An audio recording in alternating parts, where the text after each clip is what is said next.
বলিউডের জনপ্রিয় রোমান্টিক জুটি শাহরুখ খান এবং দীপিকা পাড়ুকোন আবারও ক্যামেরার সামনে।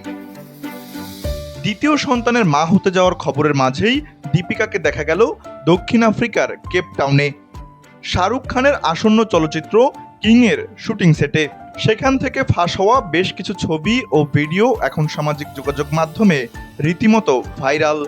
কেপ টাউনের মনোরম পরিবেশে একটি গানের দৃশ্য ধারণের সময় এই দুই তারকাকে ফ্রেমবন্দি করা হয়। ছবিতে দেখা যায় দীপিকার পরনে ছিল একটি হালকা সাদা রঙের ফ্লোরাল ম্যাক্সি ড্রেস, তার সেই চিরচেনা $1,000,000 স্মাইল, যা বরাবরের মতোই ভক্তদের নজর কেড়েছে। অন্যদিকে শাহরুখ খানকে দেখা গেছে সাদা কালো স্ট্রাইপ শার্ট, সানগ্লাস আর গলায় একটি বিশেষ লকেটে, যেখানে তার লুক ছিল অত্যন্ত আকর্ষণীয়। ছবিগুলো সামাজিক যোগাযোগ মাধ্যমে ছড়িয়ে পড়ার পর ভক্তদের মাঝে ব্যাপক আলোচনার সৃষ্টি হয়েছে। একজন অনুরাগী মন্তব্য করেছেন যে ছবিতে ফোকাস না থাকলেও দীপিকার উপস্থিতি এড়িয়ে যাওয়া অসম্ভব। অন্যদিকে 60 বছর বয়সেও শাহরুখের চিরযৌবন লুক দেখে মুগ্ধ নেটিজেনরা।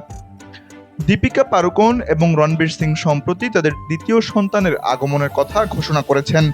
তাদের প্রথম কন্যা দুয়ার পর এই নতুন অতিথিকে ঘিরে পরিবারে খুশির জোয়ার বইছে। এই অবস্থায়ও দীপিকার পেশাদার প্রতিশ্রুতি রক্ষা করাকে সাধুবাদ জানাচ্ছেন সবাই। সিদ্ধার্থ আনন্দ পরিচালিত কিং সিনেমাটি প্রায় 350 কোটি টাকা বাজেটে নির্মিত হচ্ছে। 2026 সালের 24 ডিসেম্বর সিনেমাটি প্রেক্ষাগৃহে মুক্তি পাওয়ার কথা রয়েছে।